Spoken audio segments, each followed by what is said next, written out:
How's it going, ladies and gentlemen? My name is Reagan Harrell, current graduate assistant slash media coordinator slash punter kicker coach at the Weber International University. That is Carly Fitzer, former All American shortstop at the Midland University. And this is season 3, episode 20 of NAISB. And why is this such an important episode? We don't have an interview, we don't have Okay. some great interview, but here's why it's important, Carly, because it is the last interview, it is the last episode I will do in my life saying I have never been to the great state of Texas. Never been in my life. And boy, Carly, do I get a treat of what I'm walking into. Yeah, you are set up for a action-packed weekend. Yeah, we got LSUA. We've got Texarkana going to face the defending national champions. If you're on YouTube, we're going to go for just a quick little spin around the office. You see that hanging up right there? That is the bracket that the Bruce Lennington handed to me and signed with Gus and Lenny. Rookie. Lenny! After Our Lady of the Lake beat Jessup and won the 2024 NAIA Softball Red Banner. Now, of course, that team backed by Cassie Valdez. Is she there in the circle anymore? She's not. However, she is coaching, but her not being in the circle, Carly, for whatever reason, has maybe caused some effects in the rankings. Maybe people don't think, oh, lose the beast they were in Columbus last year. They lost 3 games in 2024. However, 2 of those were against the Generals, who they're squaring up against Friday. I am so excited for this one. I am so excited to get to Texas. They say everything's bigger in Texas. If there's one food I can eat for the rest of my life, it's Mexican food. And I can't wait. I'm going to get the biggest burritos, the biggest tacos, the biggest nachos, chips, and salsa. I'm going to have me the biggest margarita on the Riverwalk. I cannot wait for it, Carly. And hey, if you do have a margarita or something like that, you may be a little dehydrated. Right. You might need something that next morning to get you going. Or even if you're just needing something throughout your day, if you're just going through life, if you're going through life, Carly, there's a pretty good chance you need a very, very important mineral. And it And what would is that be? that would be freaking magnesium. And let me tell you about our friends at Magna. Magna, the world's first triple magnesium electrolyte powder. 75% of us are deficient in magnesium, but magnesium is one of the most important minerals in our bodies. Magna combines three, not one, not two, but three forms of magnesium with electrolytes to unlock greater focus, energy, and recovery. Magna does more than any other electrolyte powder out there. It contains 3 types of magnesium. Those 3 types: magnesium 1 threonate for focus, magnesium malate for natural energy, and magnesium glycinate for recovery, plus electrolytes for maximum hydration. Magna is science backed, trusted by leading doctors and professional athletes. It contains zero sugar. It is gluten free. It is caffeine free. It is NSF certified, and it comes in 5 delicious flavors: watermelon lime, lemon lime, iced tea lemonade, apple juice, and mine and Carly's personal favorites, the mint lemonade. And let's put y'all on. Let us put you on, folks. We already just told you about it. I've been handing these little free samples that they gave me. The great folks out in California, Magna, have been they sent them right here to Central Florida. I've been handing them out. They've been going out like hotcakes. The folks at Weber International love them. You can go to drinkmagna.com. That is drink MAGA. Nope. Excuse me. Nope. Drink. I was like, whoa. Drink Magna, that is drink MAGNA, drinkmagna.com. Get your order together and put in code NAIASB15 for 15% off. Carly, we've got a lot of great NAI softball to talk about. But first, I got to tell you about something really fun that we did for Weber International football today. You know what? I think A lot of softball coaches listening, y'all should incorporate. I think a lot of people should incorporate. Y'all probably do like a fall. Carly, I assume y'all would do like a fall World Series or something like that in your Yeah, we time at do. Midland. Yeah, we'd split up into we had enough girls for 3 teams, so we do like a little Saturday triangular kind of thing. Cool. All right. So let me tell you about what we did. And it's something I would highly recommend everybody doing. If you're on the YouTube, you'll see it right here. So we did a draft night. We did a little draft night. Green versus white. I because I'm I obviously our spring game is this Saturday. I'm heading to Texas. Shout out Coach P. Very, very awesome ball saying, hey, Reagan, go do your softball thing. We understand what you're trying to do. Grow the freaking game, baby. Shout out my guy, Coach P. But for this deal, I was a commissioner. So yesterday, I'm going back and forth between the offensive office that housed the team of young guys, the younger guys on the coaching staff, and the defensive office. Excuse me, the defensive office had team young guys. Offensive office had team old guys. Irrelevant. So we do the draft yesterday, and then today we do the actual draft night. It's awesome. All the players dressed up. If you're interested in seeing the pictures, go to @WeberFB on Instagram. It was phenomenal. A great night. I mean, look at here. Look at here, man. I mean, it's just a real deal draft. Fitted. That man's Real deal. fitted up. Oh, hey, and that's the thing. I was a commissioner. I mean, I was Roger Goodell. It was awesome. We did the do do do do do do. When The we did pick is in. the pick is in, I walked out. They boo the hell out of me. Just like the real draft. It was awesome. But no, the guys are great. It was awesome. They had a great time. The reason I say y'all should incorporate it and do something like this, we did 42 rounds of this draft because it's football. We have a lot of guys. Y'all can do something like that. Like, do it. It's fun. Coaches, do it for your student athletes. Players listening, show your coaches this part of the podcast. Be like, hey, check this out. It's pretty fun. But I got to tell you about the highlight of the night and the reason we're actually talking about it. So here's how it worked. We had the 2 rounds, Team Green, Team White. Team Green had the first overall pick. Team White would have the second overall pick in the first round and then the first overall pick in the second round. A snake draft. Fantasy football. Y'all get it. So there's one other stipulation, one other key factor. Whoever had the first pick of that round, say they go offensive line. The next pick has to be offensive line. We go to the second round. Okay, you pick. All right, so Team Green went receiver. Team White's got to go receiver. Team White goes defensive line. Team Green goes defensive line. Y'all get the concept. It's important to the story. Here's the story. We get to like the 24th round. A lot of our starting receivers have been taken off the board. Team White picks a receiver. Clap it up. He comes up, takes his picture. Have a great career. Let's go. We're moving. And then this young man by the name of Isaiah Ketchup, who's a receiver. Obviously, a receiver is about to be taken by Team Green. He decides to walk up to the podium because he just knows he's about to get picked, right? And I'm YouTube folks, y'all can watch it. Everybody, I'll add it in so y'all can see it, not just show y'all, but to the folks listening, y'all can just listen and just listen with Isaiah Ketchup. First, if you're listening, go to the YouTube and subscribe anyways. But here we go. Move it closer. I can't hear it. Hold on. All right, here we go. Selects wide receiver Brian Scroggins.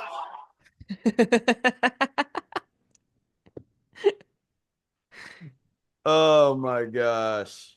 Shout out Brian. But Brian looks like he's ready to go to Texas. He's got on the cowboy hat, fitted up, That's what's ready up. to go. Oh, it was awesome. It was awesome. Just great stuff. Great stuff. All right, Carly, let's talk some NAIA Yeah. softball. Before we get into the midweek recap, let's look at the NAISB/Massey top 25. Let's go through it just real quick. So the top 5, Southern Oregon, Oregon Tech 1-2. It stayed that way all year. Could there be argument for Oregon Tech taking the number 1 overall spot? Possibly. You could definitely argue it. However, you need to go sweep British Columbia. You sweep British Columbia, I'm probably putting Oregon Tech of Southern Oregon. You didn't do that. USAO number 3. That's a big one. never mind. That's the same in the coaches poll. Yeah, same in the coaches poll. They're number so same 1, 2, 3 in the most recent coaches poll. Here's where we have a difference. So we have a tie for fourth place. Our Lady of the Lake, who is currently number 10 in the coaches poll. Carly, myself, Massey, we have them at 4. I don't know. Y'all decide who's right. We are. They are tied with they're tied with the University of Cumberland's. So Cumberland's right there at the same spot. Here's another discrepancy. We've got Eastern Oregon at 6. We have harped on that enough, Carly. We don't need to Yep. talk about it anymore. It's a top Nope. 10. They're top 10. Period. It's the same soup, LSUA. just reheated. Exactly. That's phenomenal. That's a Thank good you. one. I'm Thank at you. I'm adding that one to the broadcaster piggy bank. From then on, it's pretty similar. The big difference. Central Methodist is at 15. In between them and Eastern Oregon, LSUA at 7, Northwestern at 8, followed by Oklahoma City and Georgia Gwinnett to round out the top 10. We've got Missouri Baptist at 11, Madonna at 12, St. Thomas at 13, Hope International at 14. So nothing too crazy then. Then we have Central Methodist at 15. The coaches poll has them at 9. Massey had them Hmm. pretty down. You were talking about a really big difference between the Massey poll and the coaches poll. How about the coaches poll? We have Gwinnett at 8. Our poll has them at 10, but the Massey had them down at like 20, 21. So you see where the Massey feels about Georgia Gwinnett. Now, these votes were casted before the 2 wins against Hope International. We'll talk about that later. St. Thomas 13, Hope 14, Central Methodist 15, Marion at 16, Southeastern 17, Indiana Wesleyan 18, St. Xavier 19, Evangel at 20, a tie for 21st place, Texarkana and Middle Georgia State. Very similar right there.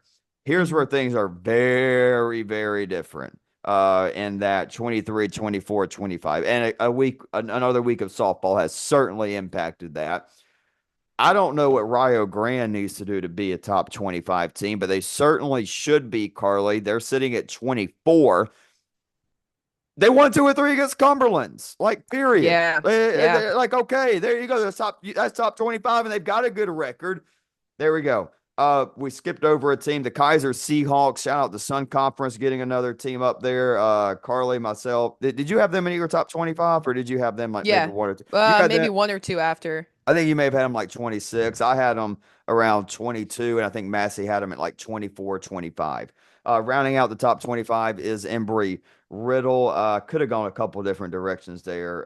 Carly, you had a third of the deadgum vote, and another third's public, and another third's mine, and I'll gladly share my top 30 with anybody that wants it, and argue with you or agree with you or debate you, however you want. If you want to talk NAI softball, we can talk it, hopefully in a cordial manner. But Carly, anything you're seeing where there's like a big difference or anything, or are you ready to talk about this midweek recap?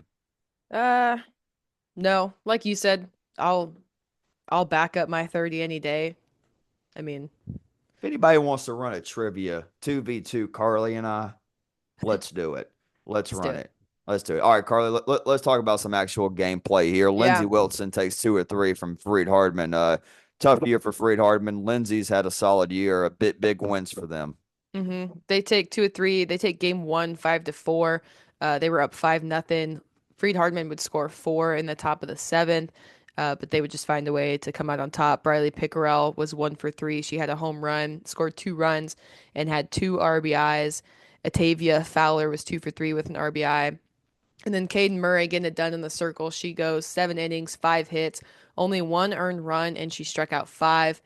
Game two, more of your game, more of a pitcher's duel. It was 9 innings. Freed Hardman, yep, chef's kiss. Freed Hardman would come out on top. Lindsey Wilson, they would tie it in the fifth. We head to the top of the ninth. Mylea Hardy has the solo shot to center field in what would be the difference. She finishes the game 2 for 2 with 2 runs, a home run, and all of the 2 RBIs for Freed Hardman. Chloe Carter would go 2 for 4. And then Katie Gartrell going the complete game, 9 innings. She gives up 10 hits, only 1 earned run. She does have 5 walks, but she strikes out 6.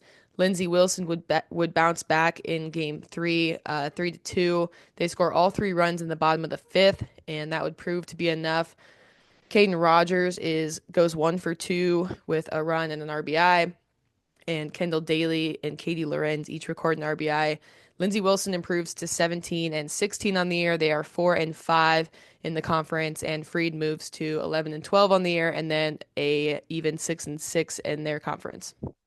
Moving on to the 2025 NAI Softball Conference of Chaos. We called it last year for the Conference of Sun Conference. Chaos. You like that? You I like like that? that. Well, we Yeah. called it last year with the Sun Conference around, late March, early April. We said, "Hey, it's the Sun Conference is going to be really crazy this year." It came down to the very last day and it was a very entertaining tournament. Coastal Georgia won the regular season, St. Thomas won the tournament. We have given that title. We've picked it off the conference I love so much. I think St. Thomas is firmly the team to beat in that Hmm. conference. Now we're giving it to the Kansas City or the Kansas Collegiate Athletic Conference. But let's talk about it. KCAC action here. Friends and Oakwood.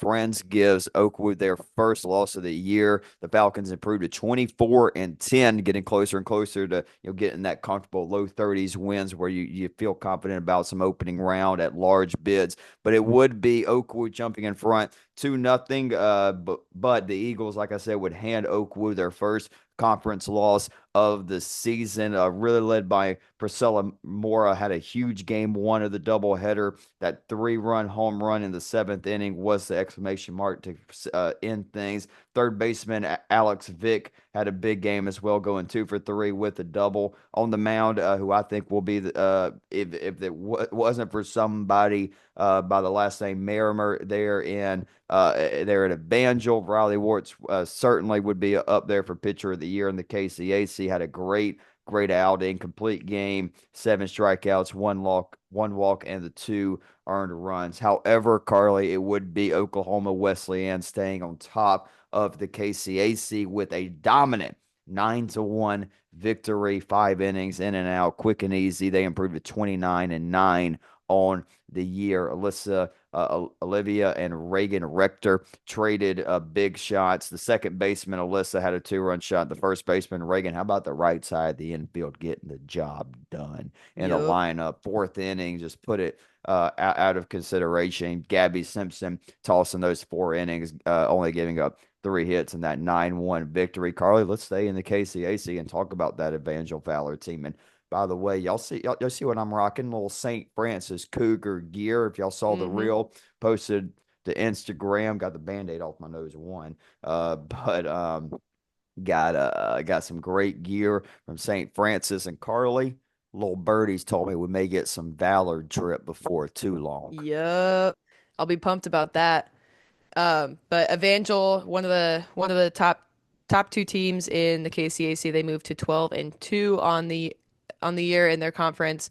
They sweep Avila game one, 6-0. They were up 2-0. They would have a big 4-run sixth inning, and that would pretty much put it away. Naomi Perkins was 2 for 3, has a run, a three-bagger, and 2 ribeyes. Carly Romines was 2 for 4 with 2 doubles and 2 RBIs. And how about Maddie Myra getting it done in the circle, putting in work? Complete game, only 2 hits, 2 walks, and striking out 11 in 7 innings of work. Game two was 5-2. Ellie Facklin would have a double and 2 RBIs. Kenna Mayfield would tack on an RBI, scoring 2 runs and going 2 for 4. And then Maddie Bentley would go 6 innings, giving up 2 hits and 8 strikeouts. So, pitching staff for Evangel doing some very solid work against a team that's right there up in the top half of the KCAC.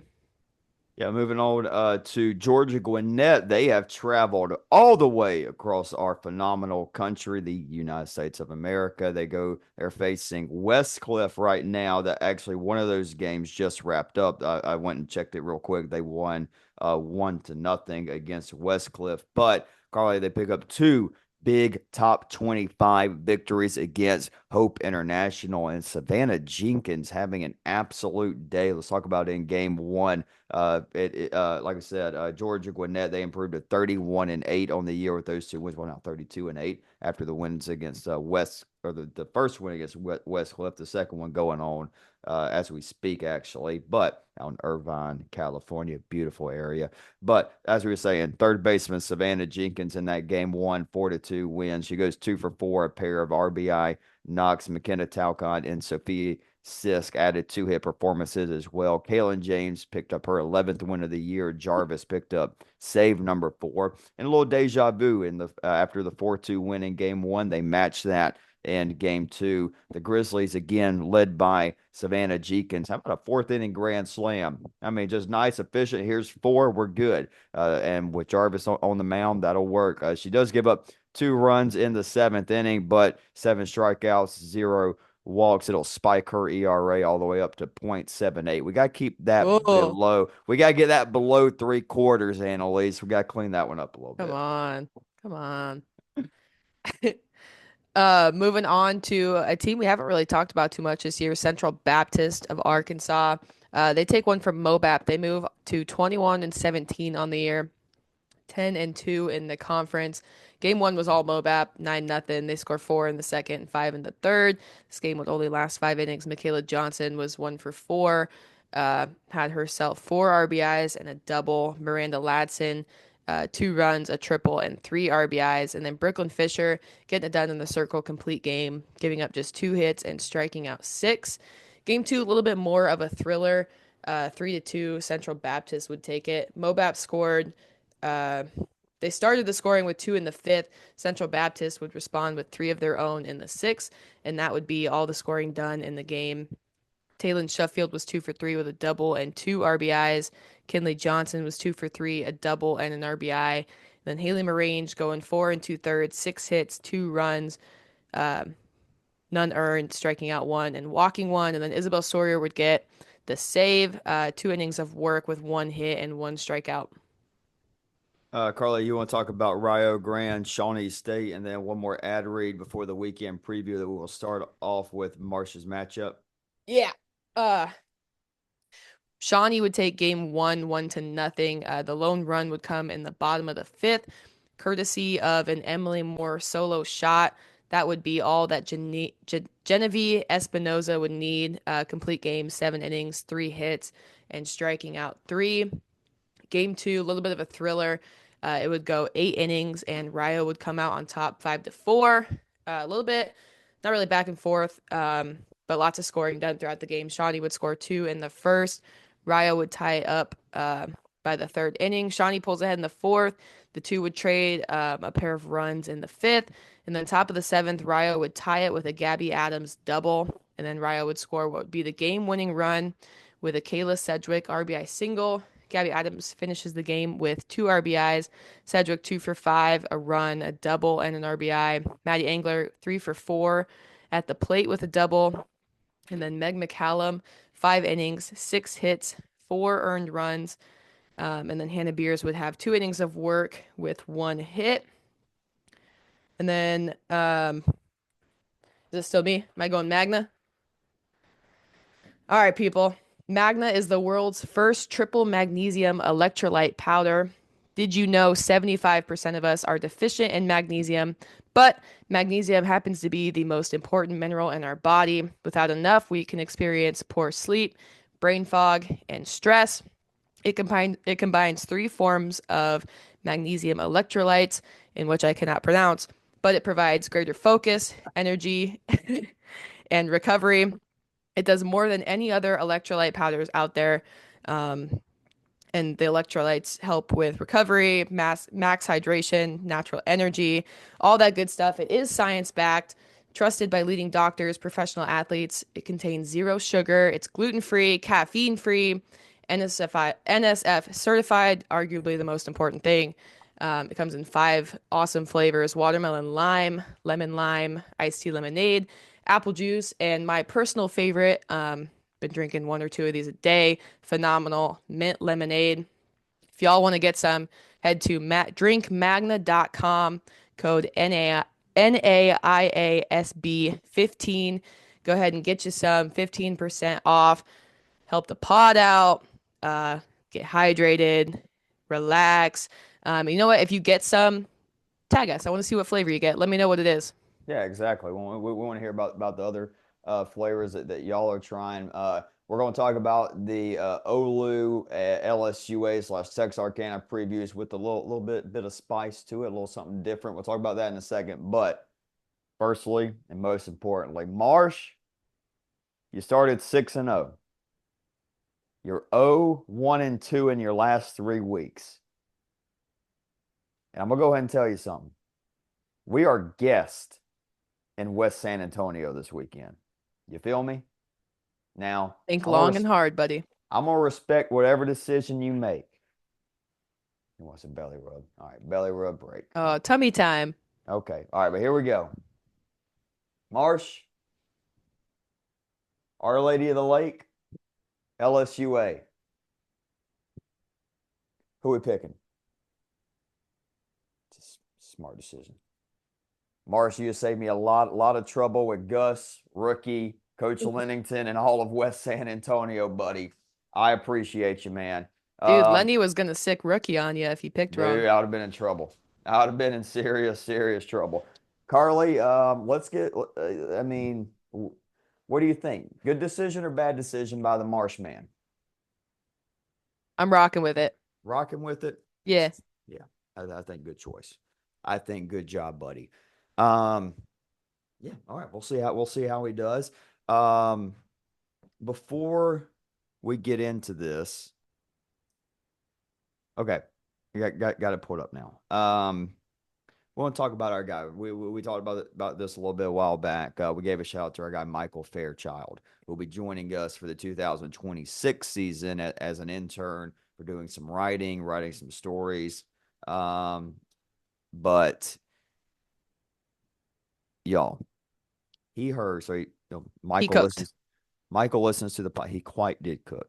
Michael listens to the podcast, heard about us going to West San Antonio for the LSUA games and the Texarkana games. Carly and I are not going to give previews for that one because we're just going to quite simply tell you about what Michael wrote as a little bit of a preview for y'all to hear kind of some of his work. I'm not going to go word for word because I mean it is fully written on here, but I mean he gives complete breakdowns of it, records, who he believes the key impact players will be for Hmm. LSUA. He's saying, Scores. He gives scores. yeah, he gives scores. He says in game one, Olu's going to win 5-3, and then LSUA is going to win 5-4 in game two. He has Julia Quackernack for LSUA and Grace Ross for Olu.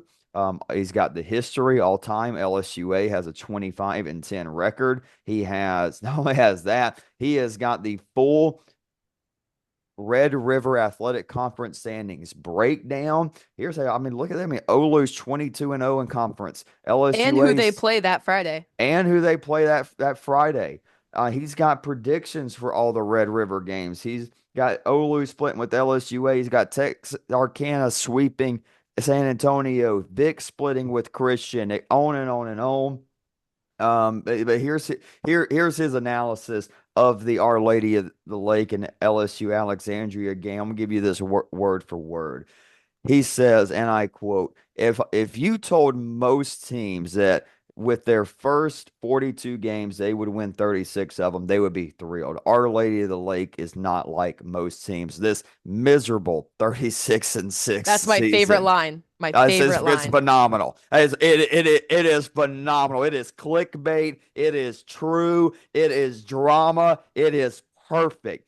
It's great. It has a chance to turn the season around today. Red River, and for all intents and purposes, become the Red River regular season champion. You're right, Michael. You're absolutely. They win two against LSUA. They're winning the regular season. Two teams are combined 38-0 in Red River play this year. The Saints are looking for revenge with LSUA, spoiling that 45-1 record last year and winning the Red River Athletic Championship. Did losing the Red River banner give Olu the red banner? What a line there. Woo! We'll never know. God. However, this is the past. Olu's 36-6. Losses suffered are not by blowouts. Only one Saint loss has been by more than one run. They're dominating in wins this year with an average margin of victory for the Saints being 6.888 on.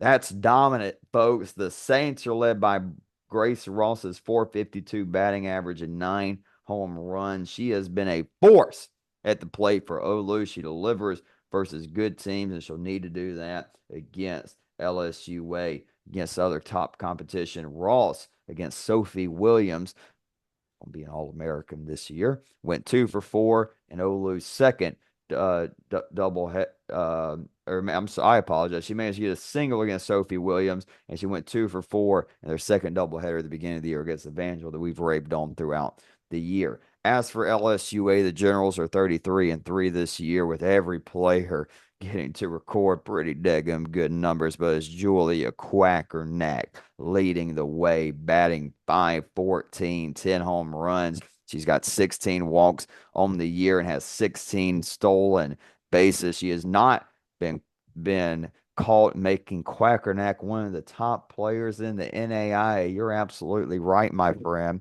Maddie Baker, Caitlin Dunbar, Kylie Moody, and Haley Fontenot batting over 400 as well. It's Haley Primrose's 1.82 ERA that makes this seem like they are an unbeatable institution.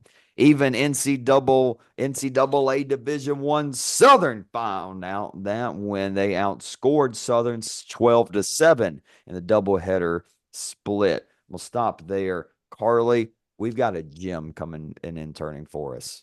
We sure do. Yeah, he's the This best. dude, He's the he best. gets That's it all. that's a better And preview than he's got some quick wit there in his writing. Like it's a great read.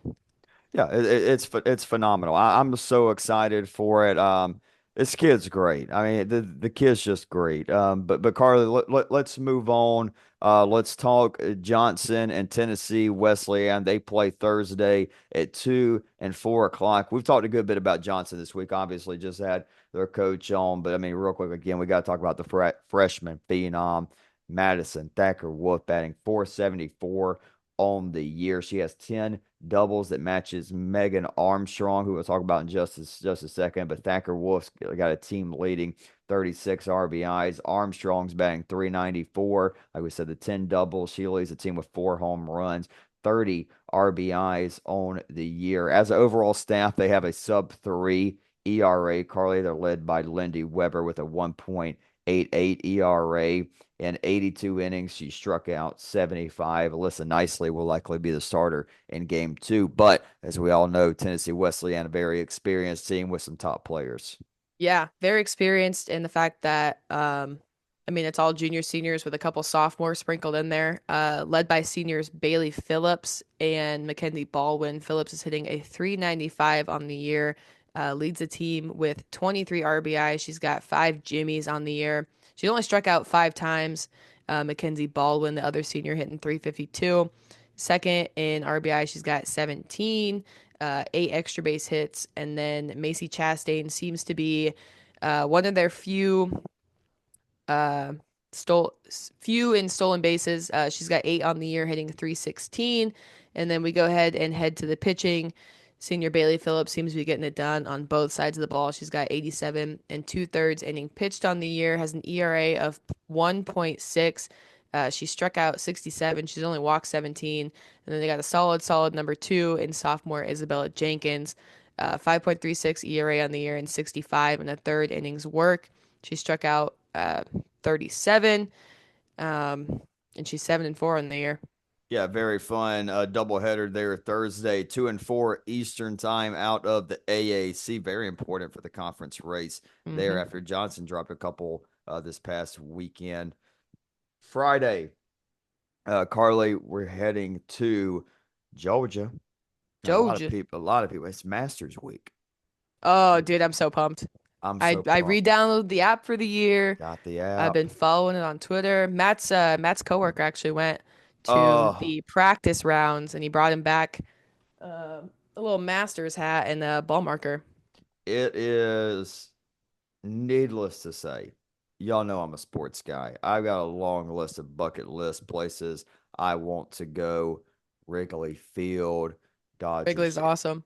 I hate the Dodgers, but Dodgers Stadium's up there. Want to go to, again, hate the Chiefs. Want to go experience a Chiefs game, Bears game, Eagles game, up there with all of them. Probably above a lot of those is the Masters. They're in my Oh, backyard. dude. Could you imagine?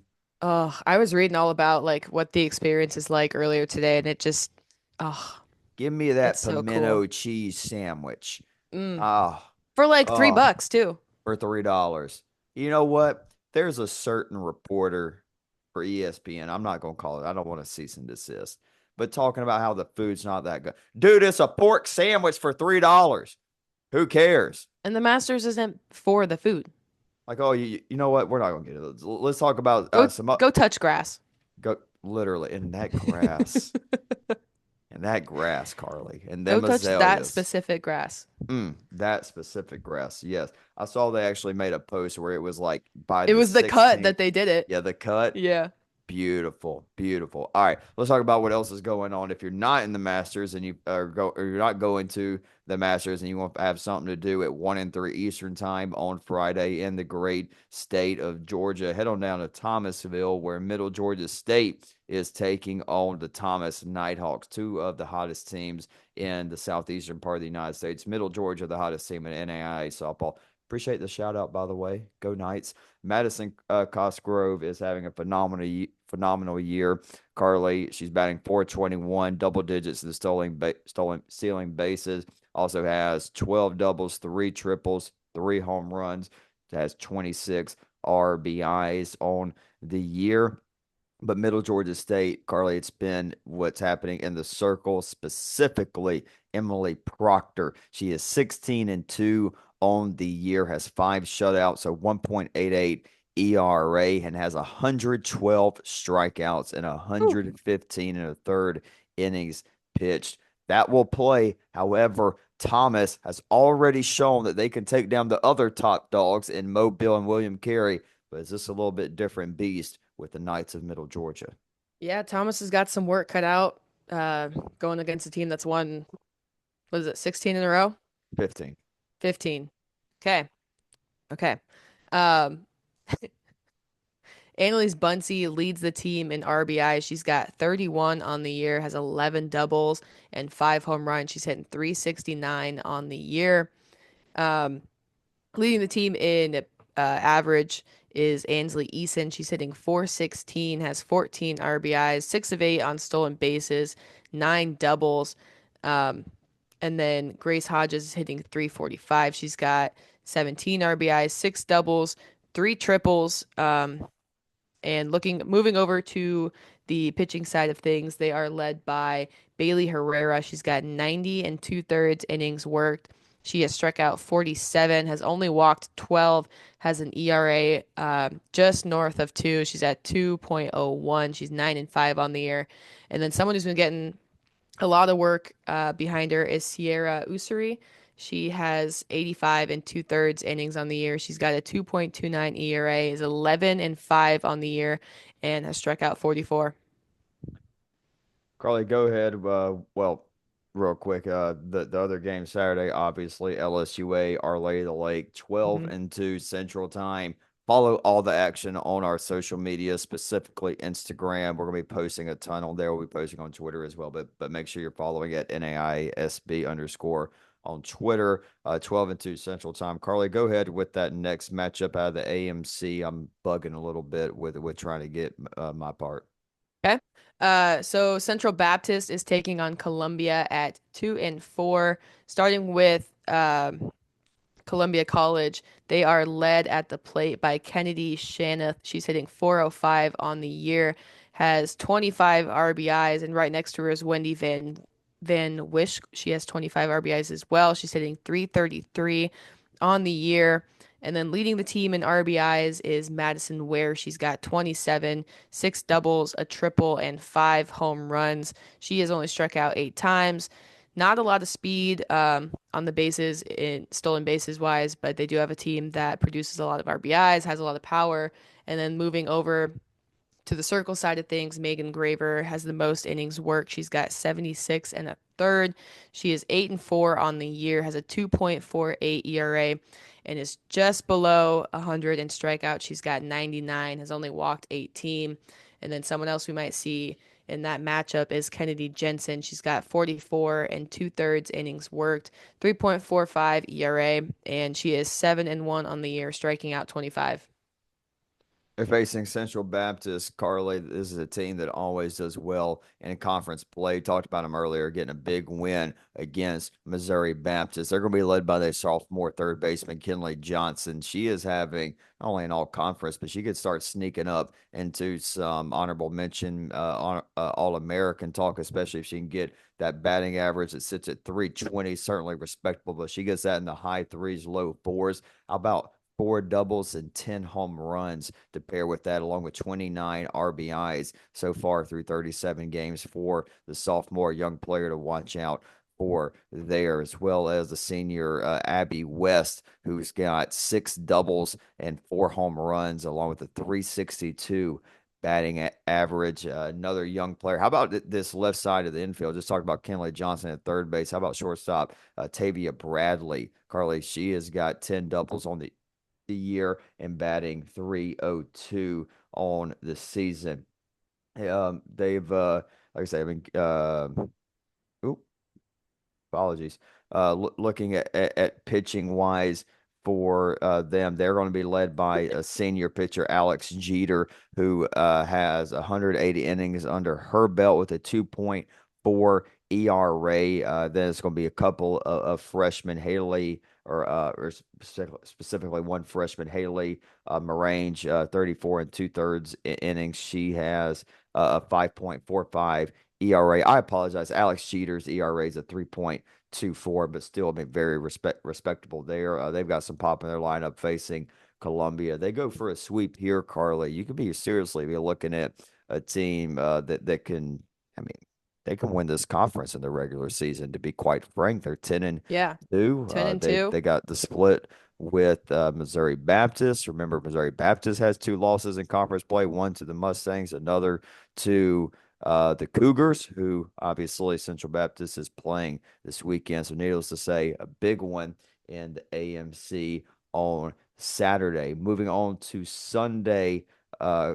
Or no, we got one more Saturday. My apologies. At 1 and 3 Eastern Time, Indiana Tech and Madonna. Indiana Tech, who's had a very nice start to conference play, winning 10 of their first 12. They're led by Kristen Delaney, who's batting 431 on the year, has three home runs, six RBIs.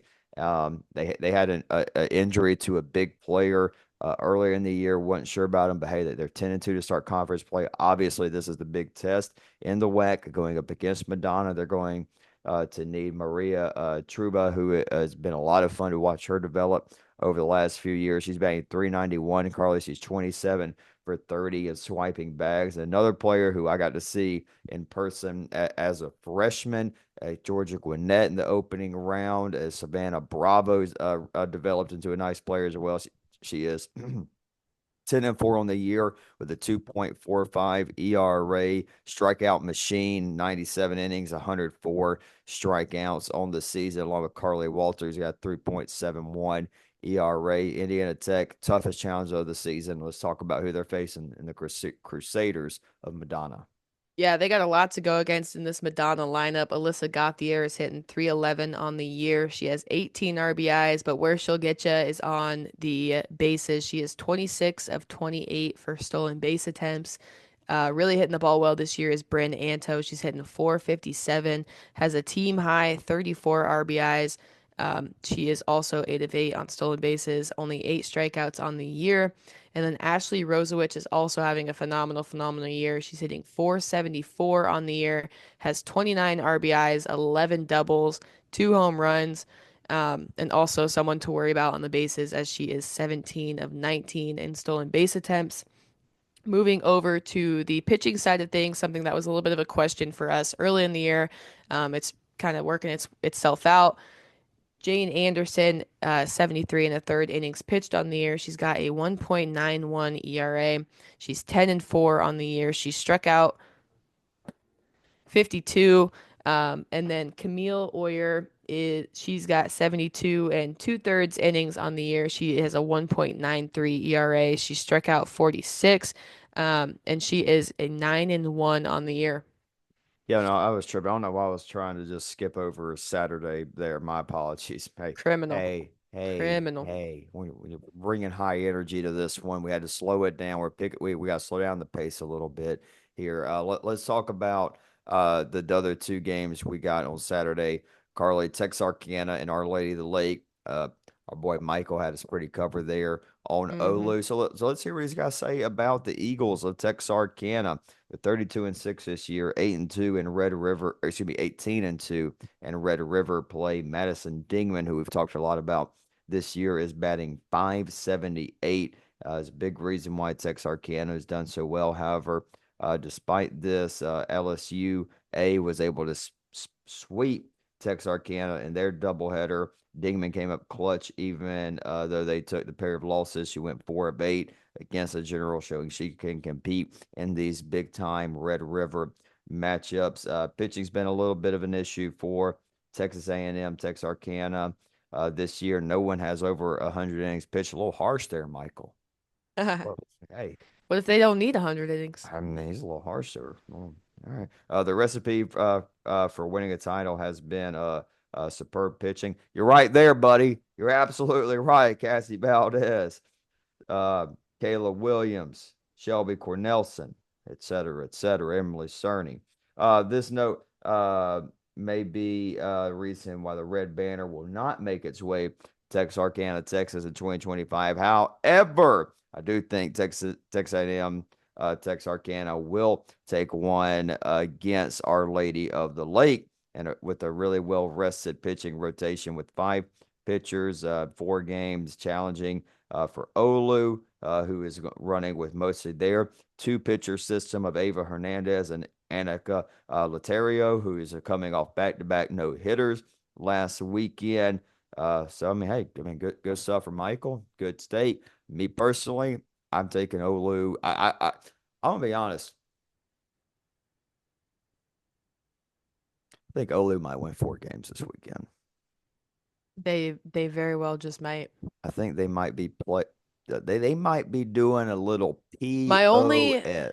my only thing is they might, LSUA might push him a little bit on Friday and it might tire him out a little bit for Saturday, but Lenny's got him right. I think they'll be all right. It's gonna be fun. I cannot wait. I'm so excited. Carly, let's move on because we've got two more to talk about before we send the folks into the weekend. Grandview taking on Benedictine. Phenomenal matchup. This is big. This is big. Grandview sitting at the top of the heart of America. If there's any team that needs 2 big wins right now, it is Benedictine. They just picked up a nice one against Central Methodist last weekend. They can get 2 more against Grandview, who's playing Central Methodist the day after. We'll see what happens in that one. But for the Vikings, Neva Randall's batting 383 on the year, 6 home runs, 9 doubles, 23 RBIs. Olivia Harmon is 13 for 13 on swiping bags, second only to Alex Lee on the team, who's 15 for 16 when she's able to get on base. She is lethal with swiping bags. They have got not one, not two, but 3 pitchers, and 2 of them got over 100 innings um, pitch. I apologize. I'm looking at the wrong thing. I was about to say something's not adding up here. Something I was about to say something was not adding up. And I'm like, I'm on the 2024 sets. I started looking Oh yeah. I started looking at the lineup, and I was like, No, sometimes I've caught that happening on some of the websites. yeah. All right. Let me regroup here. All right. Let me go off of the PDF. All right. Okay. Now we're good. All right. Batting wise, it is still Olivia Harmon having a phenomenal year, batting 385. He's 11 for 14 on swiping bags now in the 2025 campaign. Neva Randall batting 378 on the season, 10 doubles, 5 triples, 5 home runs, leading the team with 34 RBIs. They have 2 pitchers with sub 3 ERAs, Maddie Huseman and Madeline Waldorf is absolutely who we will be seeing from Coach Lou, Coach or Carly. My bad, Coach Coach Salt. Carly? Coach, look. We'd be lying if we didn't say there were a couple of coaches at the end of last year that were hitting you up to be a GA, right? Yeah, yeah. Yeah, we've talked about a couple of them this episode. We'll leave it at that. But let's talk about Benedictine and what they're going to have for the Vikings. Yeah, they do have a couple power hitters in Rhiannon Martin and Elena Valilla. Rhiannon Martin has 27 RBIs on the year, 9 doubles, and 8 home runs. She's hitting a 291 this year. And then Elena has 29 RBIs. She's got 7 home runs, 9 doubles, and a triple. She's hitting 288 on the year. And then how about freshman Alma Garcia having a phenomenal freshman campaign? She's hitting 358 on the year. She is third in the RBI category with 23. She's got 5 home runs and 9 doubles. And then Ryan Cooper on the base path. She's got 16 stolen bases. Has only been caught stealing twice. And then looking over at the pitching side of things, Bailey Selvage has been getting a lot of work in the circle this year. She's got 122 innings pitched. She is 10-7 on the year with an ERA of 1.72. And then not far behind her is sophomore pitcher Lily Singdillon. She's got 90 and 2/3 innings work this year. Has struck out 94 and has an ERA of 2.08. Our game to watch on Sunday is Grandview and Central Methodist. We're not going to go in many details on that one because we're actually, as soon as we get done recording, we are going to record for our great partners this season, the Heart of America. Big fans of what they are doing, led by Commissioner Nick Rule, and we have partnered with them in the preseason. We did the preview for all teams with interviews with players and coaches throughout the conference season. We are giving our games of the week in the Heart of America, and then I will be in beautiful Cedar Rapids, Iowa. Carla, you were there last year. Pretty nice I was. facility. Yeah, yeah, very nice facility. I'll be there this year for the Heart of America tournament. So if you want to hear about that Grandview Central Methodist doubleheader on Sunday, head on over to the Heart of America YouTube channel where Carly and I will be talking about it. All right, y'all have a wonderful, wonderful weekend. Make sure you're keeping up with those big time Red River matchups on the NAI SB social medias. And I cannot wait to head to Texas. Have a great weekend, ladies and gentlemen.